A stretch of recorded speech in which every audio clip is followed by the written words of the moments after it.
So, it's with great pleasure that I introduce Joh Drury. Thanks very much, Tom.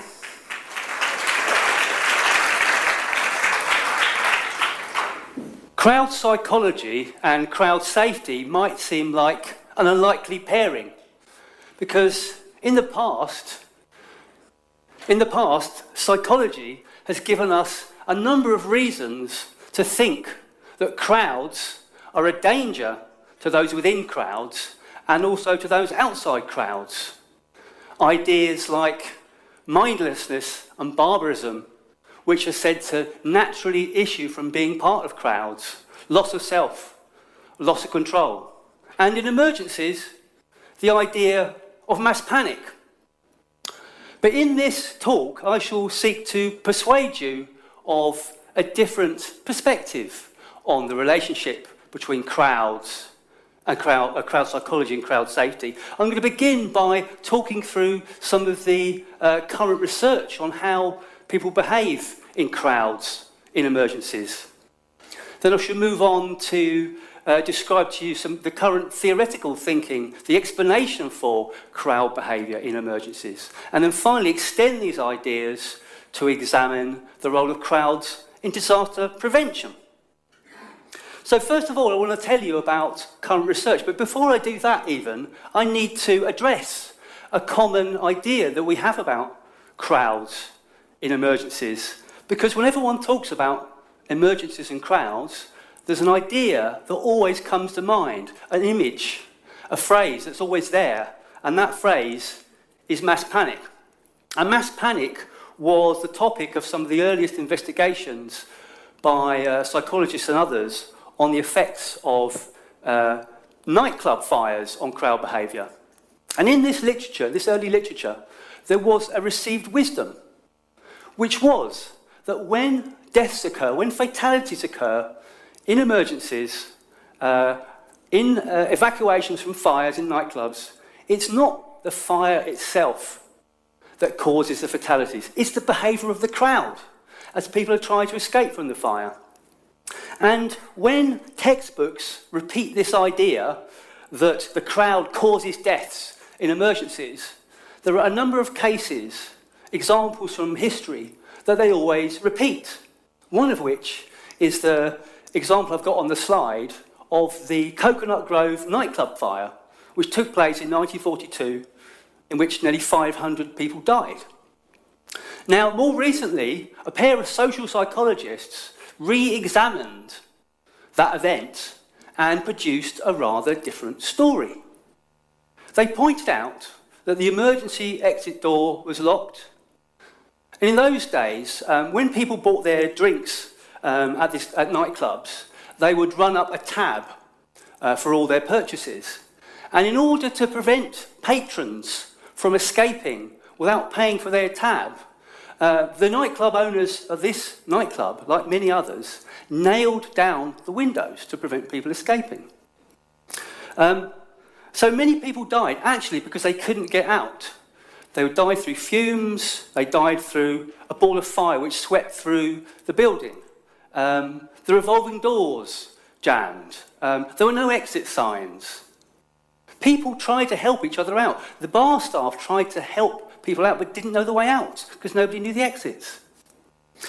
In the inquiry that followed, there was no implication that crowd selfishness or irrationality caused the deaths. And in the court case that followed, it was management who were prosecuted for manslaughter and neglect of building laws. So you can see in that example, the idea of panic is actually a blame-deflecting device, because the people responsible were not the crowd at all. So the concept of panic is problematic, and I want to briefly extend that critique in two ways. First of all, the notion, the concept of panic, and then some empirical problems with panic. Some of the earliest work criticising panic comes not within psychology, but from sociology. Quarantelli is perhaps the best known name in disaster research. And in some of his early observations of a number of emergencies and disasters, he saw people fleeing, but he questioned whether we should attribute that to panic, whether we should call that panic, whether we should speculate on people's mental states as we see them fleeing, because we don't know the reasons for their fleeing, we just see the behaviour. So he said it's actually more scientific to simply call it flight. And in fact, to judge the behaviour, the flight behaviour, as irrational, as unreasonable, requires a frame of reference. How should people behave in that kind of circumstance? So that was the conceptual critique, the measurement, the judgment that a behaviour is unreasonable versus reasonable. There's a problem there. And then empirical problems started to mount up. A series of case studies came to the same conclusion. Yanis looked at survivors of the atomic bombs in Japan in World War II. He said there was no evidence of mass panic. Ian Donald and David Cantor looked at the King's Cross Underground fire of 1987, in which 31 people died. They said there was no evidence of panic. And then the most well-researched disaster of all time, which is the 9/11 World Trade Center disaster, the researchers studying that again concluded there was no panic. And then all those studies were put together, all the studies were put together in a number of reviews, and the reviews came to the same conclusion that mass panic is difficult to find, or that it's actually rare. But what does it mean? To say there is no panic doesn't tell us about what people actually do.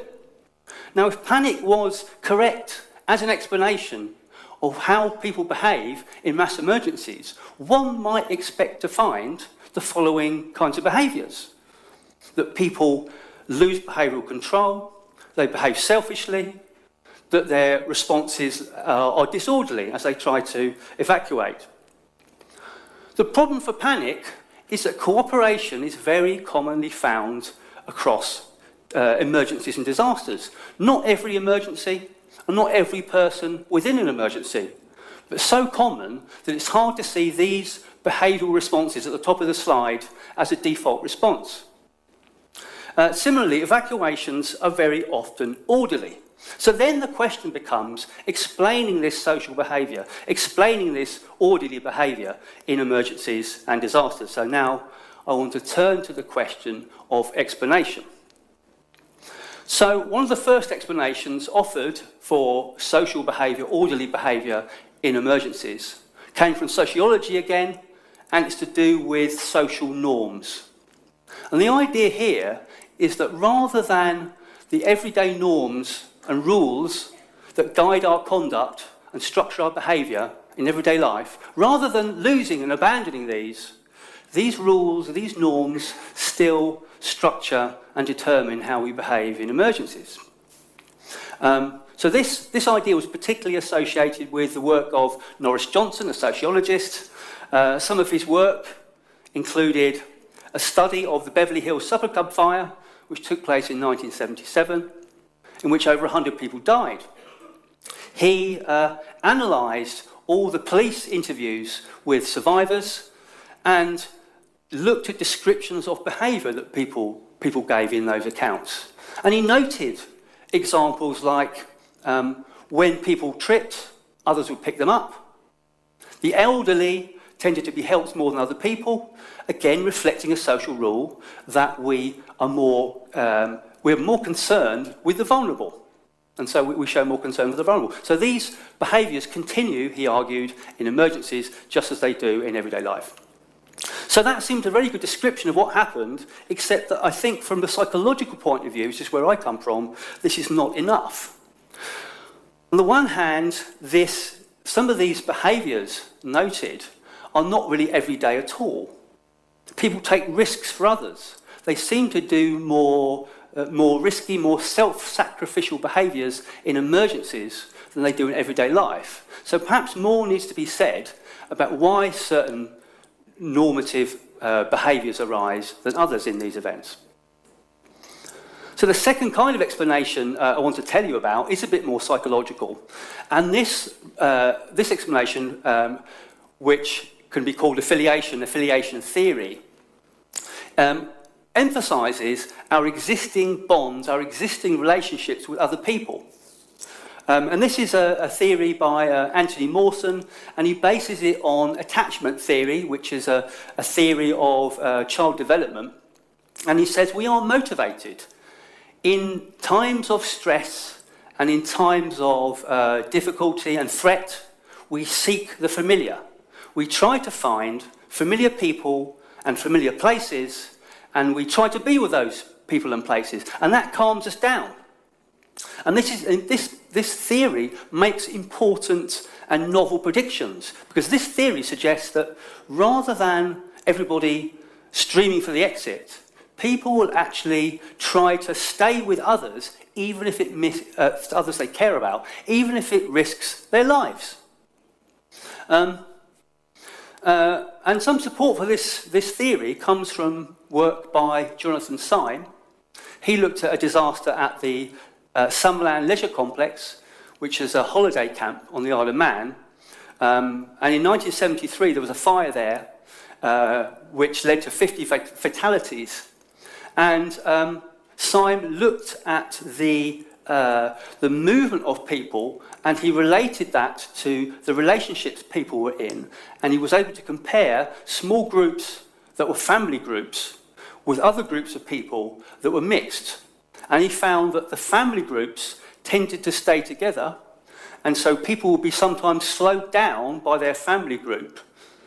Say you've got an elderly person or a child, that would slow the whole group down, including individuals who are able and fit and so on. Whereas if people were in mixed groups, they didn't stay with the group and they left as individuals. So we move towards the idea that people don't die in fires out of selfishness, they die out of love. So it kind of turns that panic idea upside down. So we move into some explanation for some of the social behaviour we see in emergencies, but there's a question still, which is, how do people behave when they're with strangers? Because emergencies happen to people sometimes in transport hubs. And it's an emergency in a transport hub I want to tell you about now.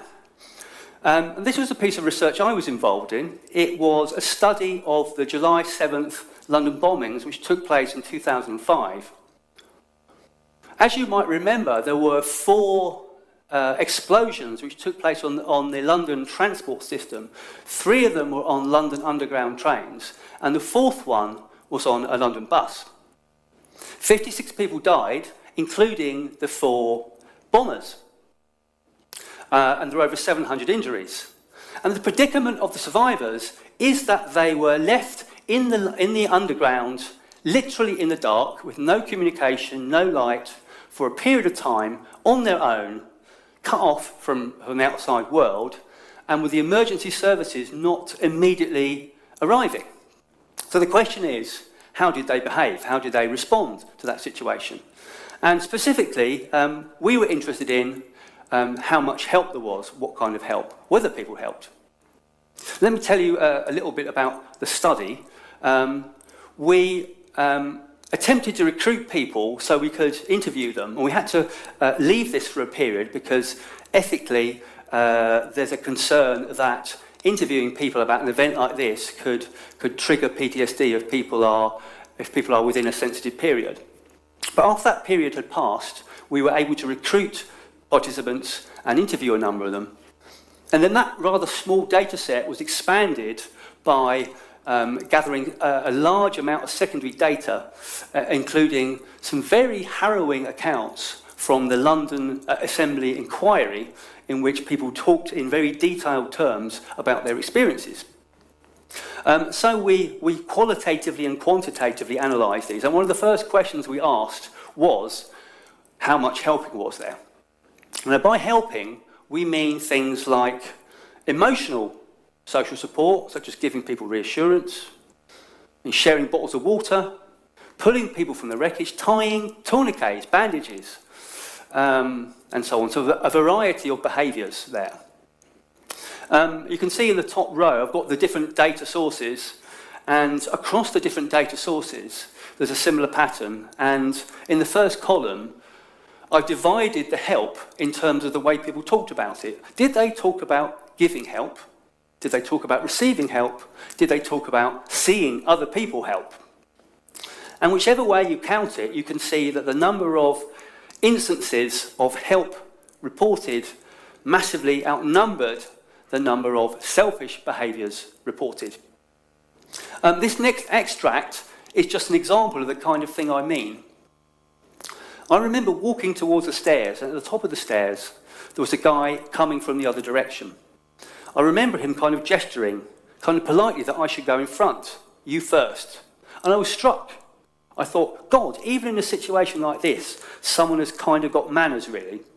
Now that seems like a small thing, because it's just a small courtesy. But in an emergency, these small courtesies, allowing others to go first, queuing and so on, can actually be very important practically.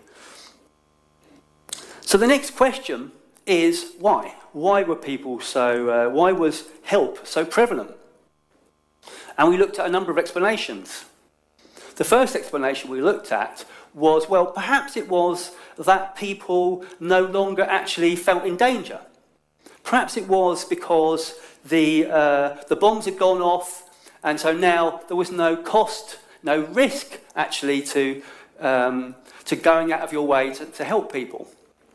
And so we looked at spontaneous references to the extent to which people felt in danger of death, and we asked our interviewees, did you feel in danger of death?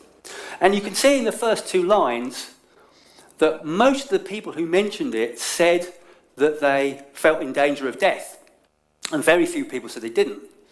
And you can understand why, because of course a bomb going off shatters your world, and then there were very specific reasons why people thought they might still be in danger. So people talked about there might be a secondary device. They talked about stepping out onto the track and it being a live rail. They talked about the tunnel collapsing. So various reasons why they still felt in danger, and yet they still helped. So it's not because there wasn't a cost. There was a cost or a risk, and they still helped. The second explanation we looked at was whether people were with people they already cared about and had social bonds with. Were they with affiliates? And this is the second theory I told you about. Were they with family members and friends that they already cared about? Was this help amongst people who already knew each other? But these bombings took place in rush hour as people were on their way to work. So as you can see from the numbers, if you look at the bottom line and the second bottom line, very few people said they were with affiliates, which means people you already know. Most people who talked about it said they were with strangers. So these previous explanations aren't enough. So let me tell you about our explanation, which is based on the social identity approach in social psychology. Now this approach makes a distinction between personal identities, me, I, that which makes me unique, that which makes me different from other individuals, and social identities, which are based upon our group memberships, us or we. Now, applying these ideas to emergencies extended some work that had already been done looking at riots. And this work on riots was able to show how it is that people in a novel situation where they're together in a physical space are able to act as one. And the explanation was that they shift from their personal identity with their own personal standards for conduct and their own values and so on, to a shared social identity which they have in common with other people in the same crowd. And when that happens, people are able to act as one. So applying those ideas to mass emergencies took place in two steps. Because the first thing here we had to explain was why it was a crowd of commuters came to see themselves and came to act as if they shared a common identity. So the first hypothesis is to do with the antecedents or the cause. And the idea here was that the emergency itself creates a common fate, creates a sense that people are in the same boat. They're in it together, rather than just being individuals. It creates new group boundaries. And then people use this common fate, these boundaries of the group, to define their identity. That's the first part. And then the second part is that once one shares a social identity with others, they are no longer other. They are us. Right? And then there's an extension of self-interest, if you like, to the others. Because they're now us, we care about them. And because we care about them, we want to give them social support. So there's the motivation for some of these kind of behaviours. So, okay, that's a bit abstract, so let me try to bring that to life a little. So this extract you see at the top here, this is a quotation from one of our interviewees, and we're asking him about being on the Underground normally. Has anyone here been on the London Underground? Did you enjoy the experience? You laugh, because most people would say it's quite unpleasant. You're with a crowd, but it's not a crowd you enjoy being with. If it's anything, it's competitive, or at least you try to ignore the people around you. You don't look in their eyes, you study your phone, wherever you try to avoid their presence. And so, as he says, the interviewee says, I'd say the unity was very low in the crowd. I say it is normally as you go to work on the tube. You don't really think about unity. All you think about is getting from A to B. That's the crowd normally. So this is the personal identity, the me, in relation to other individuals. That's the situation. But then we said to people, okay, after the bomb went off, how would you describe your relationship with other people in the tube with you? And you can see on the slide a rich vocabulary of we-ness or us-ness. Unity, together, similarity, affinity, part of a group. Everybody, didn't matter what colour or nationality. You thought these people knew each other. Teamness, warmness, vague solidity, empathy. So in this case, it was us in relation to the bombing. The boundaries of the group had changed. Then there's a few numbers to make the same point. So the numbers here are low in absolute terms, but the pattern is as one would expect. So few people, almost nobody in the interviews and in the secondary data talked about disunity in the crowd. Relatively large numbers talked about unity in the crowd, which we can take as the proxy for shared social identity. And a number of people talked about being in the same boat, all in it together, and various other metaphors and ways of talking about a common fate. And then, here's our interviewee again. This is the same interviewee talking about after the explosion. How much unity was there on a scale of 1 to 10? I'd say very high. I'd say 8 out of 10, 7 or 8 out of 10. So something had changed. And in fact, in terms of the behaviour, almost all of those who referred to unity also referred to help.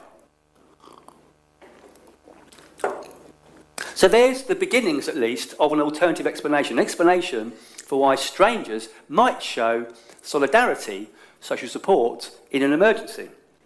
Now, one of the issues that you might have noted about this was that the amount of primary data was actually quite low. Okay, and interview studies tend to be quite small. And one of the issues, of course, with research like this is people don't always want to come forward. This is a distressing experience that people might not want to talk about. And so getting, the usual aim we have in psychology is to get a large representative sample. Very difficult in this kind of research. Nevertheless, this was an aim of the second study I want to tell you about, to test this idea with a large representative sample. And there was a second aim, which I need to explain a little. So I said that one of the consequences of sharing a social identity with others is that you care about them because they are now us. But there's a second effect, which is that you also expect them to support you. You expect them to back you up, right? Because they are you. Now, expected support, in turn, has another consequence. And here, I'm thinking of behaviours which require others' participation, joint actions. In many disasters, some of the behaviours needed, some of the actions needed, include forming a search party, going out as a group to restore electricity, or simply queuing. All these kinds of behaviours, activities are joint activities. They can't be done alone. They require you to have an expectation that other people will cooperate, okay?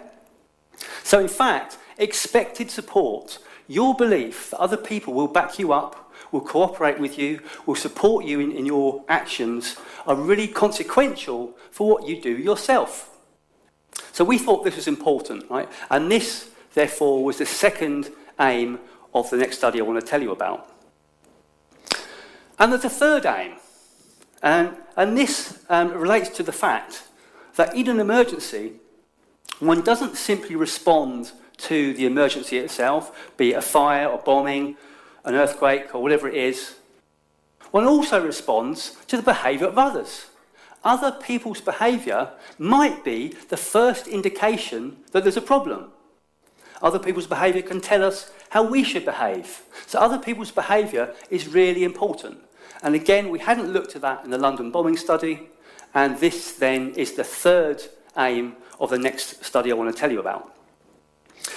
So, it's difficult to get a large representative sample, but we had an opportunity. And that opportunity came through a collaboration with a group working in Chile at Santiago, at the university there, who had set up themselves a solidarity survey. Now, this was an existing panel study, which is a large sample who were already cooperating with a survey about general solidarity behaviours. Now, in the time they were running this survey, a large earthquake struck part of Chile. And as we were collaborating with these colleagues, they allowed us to add some items to their questionnaire asking people about the experiences of this earthquake. So we piggybacked these items onto their survey. So let me give you a few words about the earthquake. It was an earthquake and it was a tsunami, because the earthquake took place off the coast, in the sea, and it triggered a tsunami that hit coastal towns around about Santiago. Over 500 people died, and many people lost their homes and ended up in refugee camps for a while. The disruption was such, including the damage to roads, power lines and so on, that the emergency services were overwhelmed, couldn't cope. And as in many emergencies, people are left for themselves, and so solidarity was really important. People had to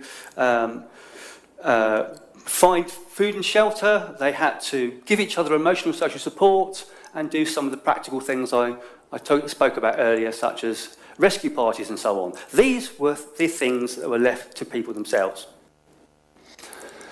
In our questionnaire, we had over 1,000 people, and we had items on some of the variables I've been telling you about: common fate, shared social identity, observing others' behaviours, what did other people do, and one's own behaviours.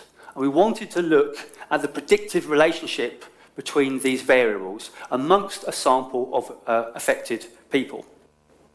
So now I'm going to show you a series of figures which depicts what we found in some of the findings. These are just some highlights because it was quite a big survey.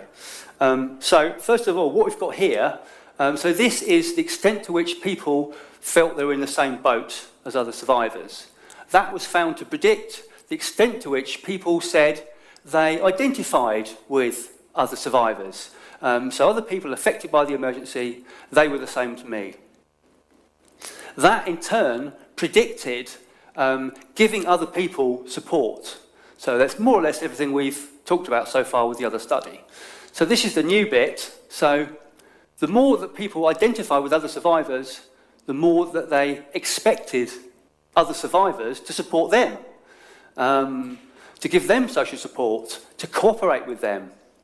And that, in turn, predicted participation in these coordinated behaviours, such as search parties, restoring electricity together, and so on. Behaviours that required other people's cooperation. So that's the first part of the results. The second part of the results looks at other people's behaviour. And what this shows you is that other people's behaviour was a major predictor of the extent to which participants themselves gave support and joined in coordinated action. And it was others kind of setting an example that led oneself to give an example. Now that's all good, but from the point of view of the social identity approach, it actually matters who these people are. Because the social identity approach would say that the people who are most relevant to me, the people who I identify with, are the ones who are the people most likely to be my model. It's not just anyone I watch and observe and who influences me. It's the people who are like me, my group, the ones I identify with. And so lastly, the last test in this study looked at that idea. And what this shows you is a moderation effect whereby those who were most seen as most like oneself were the ones who were most likely to be influential. So it strengthened that effect. Where the target was seen as like oneself, that effect of observing other solidarity was strengthened.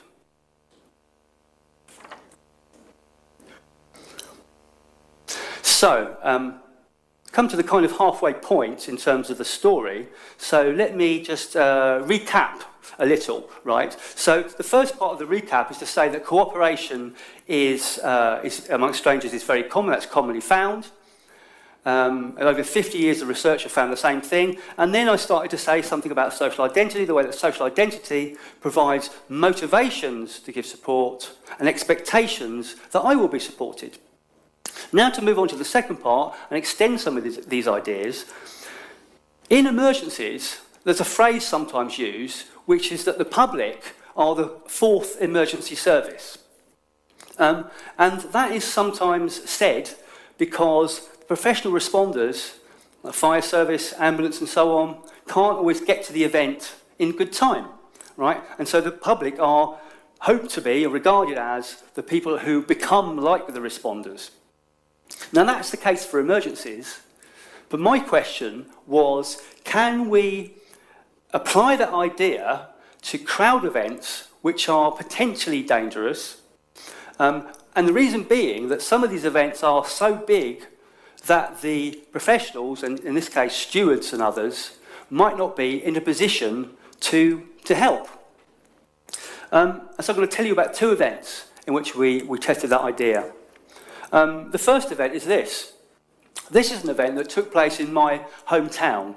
I live in a town called Brighton, and in 2002 there was a free party on the beach with DJs, so it was a dance party, and the star DJ was Fatboy Slim, who's an international DJ, and they'd held one of these events a few years before, a couple of years before, and 60,000 people turned up, which is pretty big.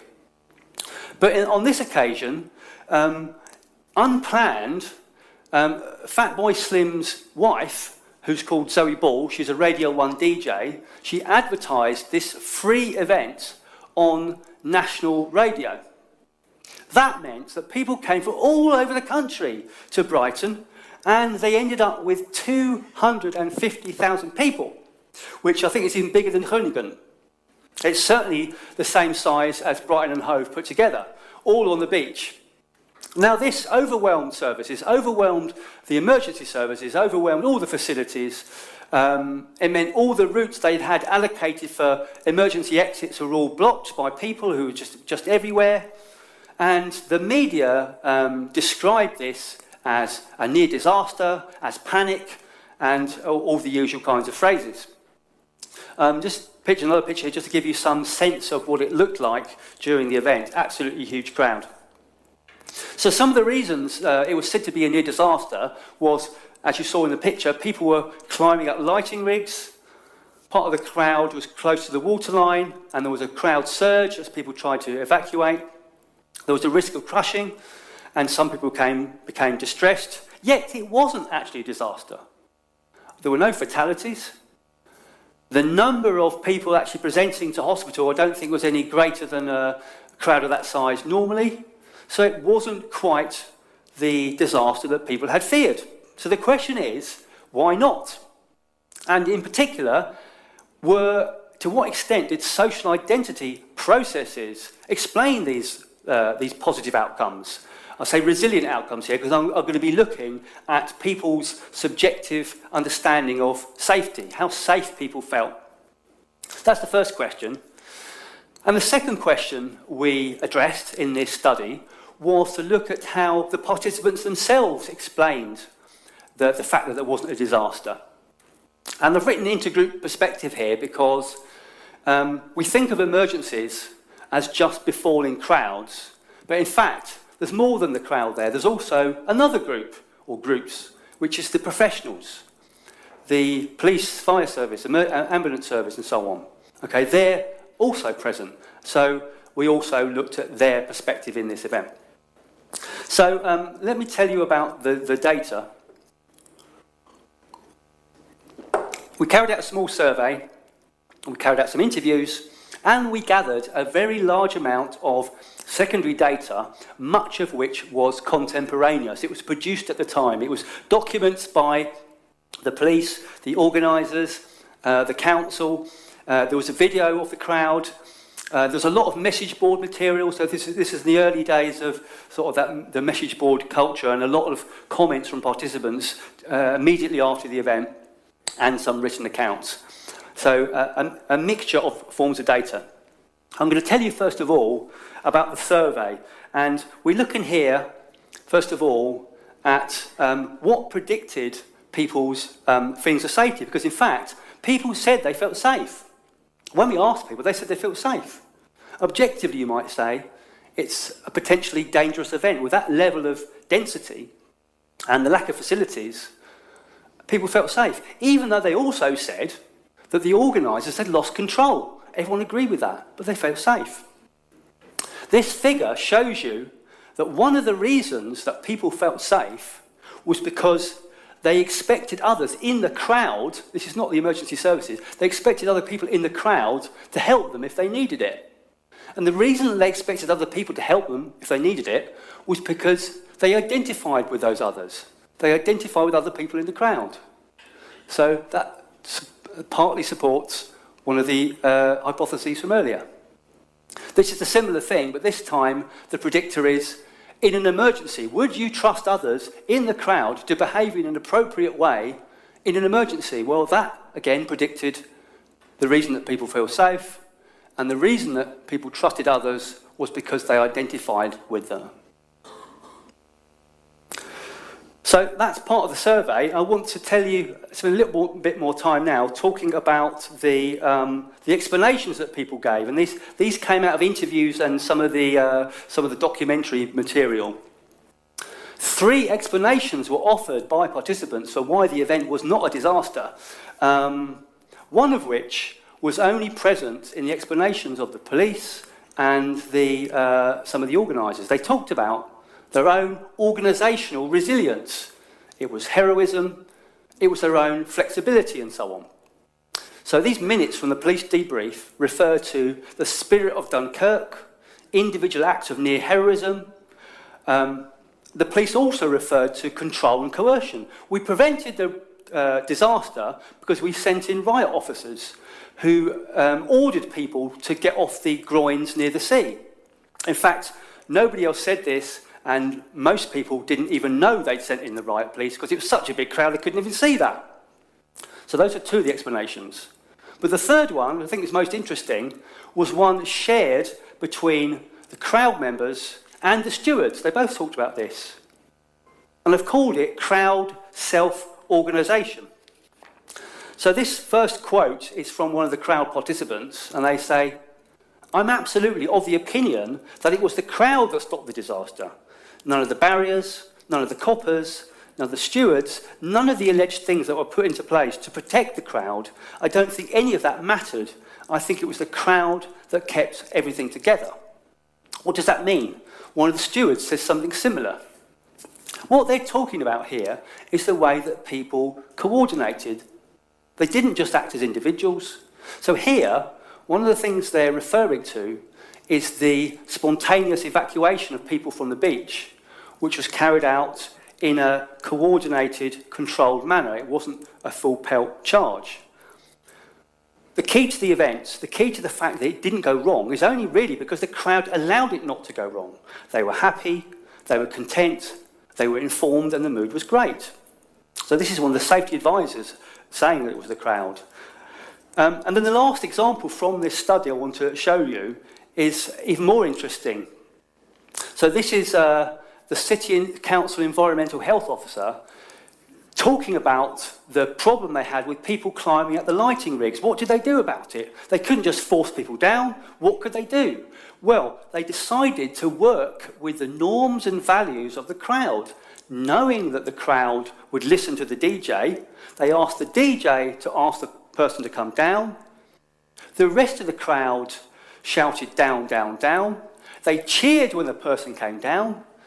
So they worked with the values and they enforced or they defined a norm, and nobody else climbed the lampposts that night again. So working with the crowd, working with the crowd's values to define a safety norm.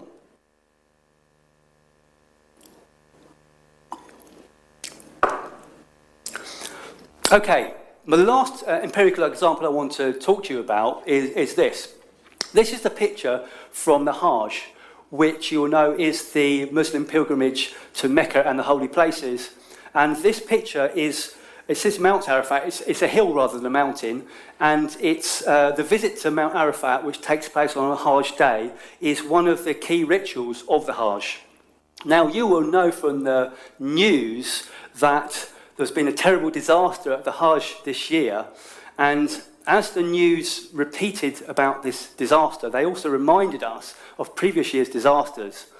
And the previous one to this year's disaster was the one that took place in 2006, when over 300 pilgrims died as they attempted to stone the devil, which is another one of the rituals which takes place at Jamarat Bridge. The official explanation for the tragedy that year from the authorities was unruly pilgrims. The pilgrims weren't behaving in an orderly way. I think you can take that as another blame-deflecting device, a way of blaming the victims. Because the explanation in terms of the proximal cause was density. There were too many people in the same place at the same time, which is an issue of crowd management. And then this year's disaster has been falsely described as a stampede.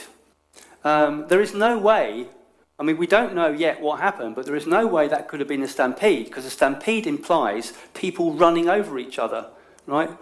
As far as we know, what happened here was a crowd so dense that people couldn't move. And when that happens, tragedy can occur when there's a progressive crowd collapse and a hole forms and people fall on top of each other. They don't trample each other. They haven't got any choice to move. That's how we think the disaster happened. But I want to actually put that in context, because you need to understand that every year there is an absolutely massive crowd at the Hajj. This is the holiest site in Mecca. This is the Kaaba, and this is the Grand Mosque. The Grand Mosque has a total capacity, and this is actually expanding, a total capacity, trying to get your head around this, of 2 million people. It's absolutely huge.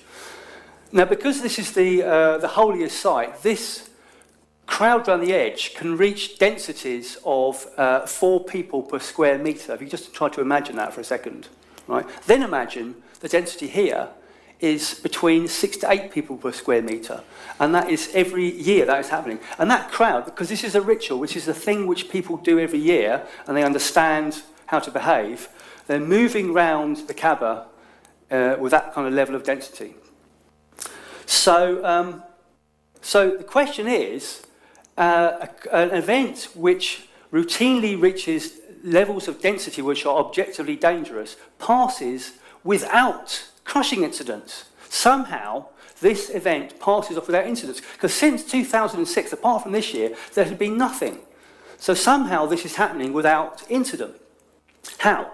Now, that's not easily answered because Mecca is close to non-Muslims and there hasn't been a lot of psychology research. There's been almost nothing on the Hajj.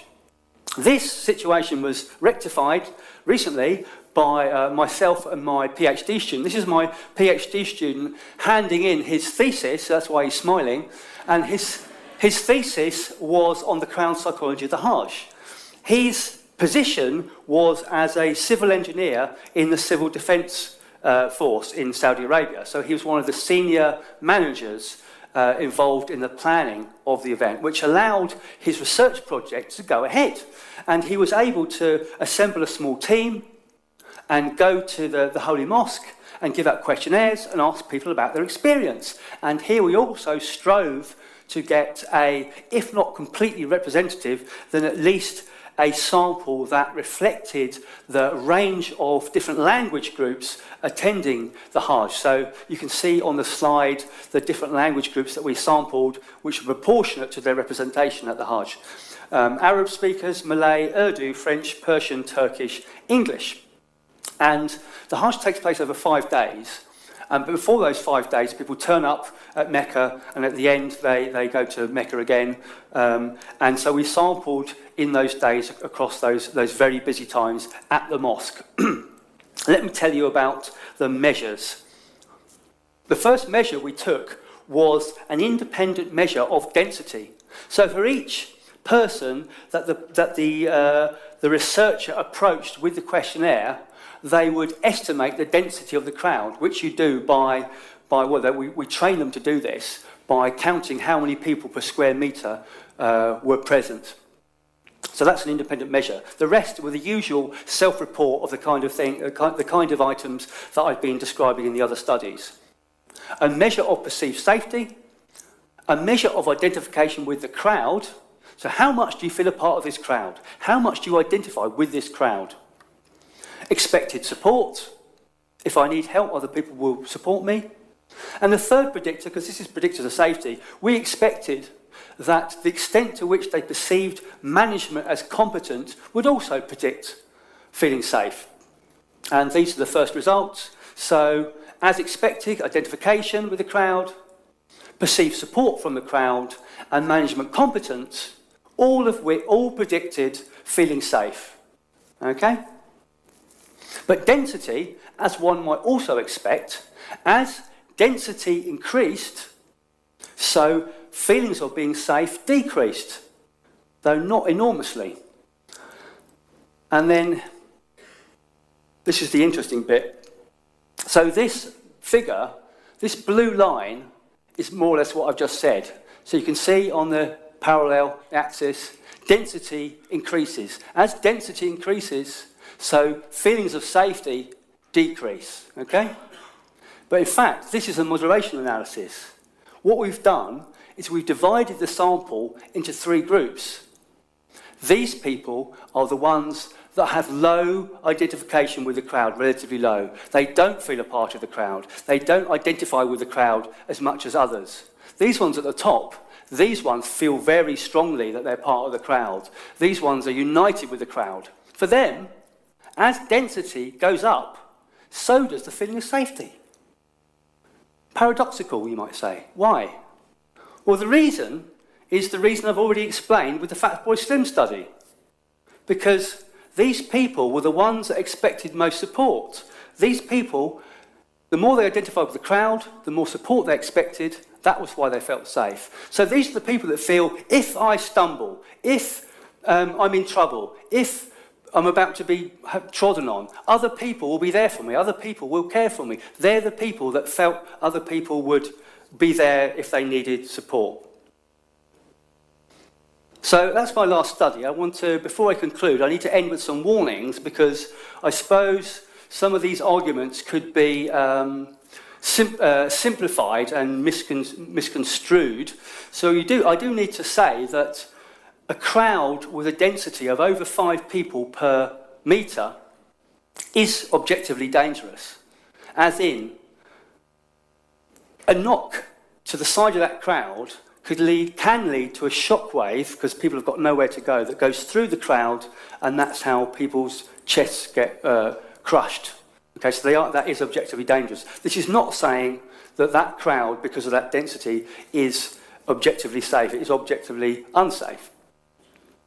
And the argument, going back to the points about panic, because that's what people usually want to discuss, the argument is not that people never overreact to threats. The argument is that the crowd is not the conduit for irrationality. The crowd is not the basis of overreaction. And another disclaimer, this argument has not been that all crowds in emergencies are characterised by social support. There's recognition that some crowds are divided. Some crowds are not supported. They're divided. Some crowds remain just individuals who don't care about each other. What I've been trying to show you are some of the psychological conditions that lead people to become psychological crowds, which lead people to care about each other and act in a cooperative way. This is not a generic effect of being in a crowd. So let me conclude. So I've argued throughout these studies that social identification is a key concept here.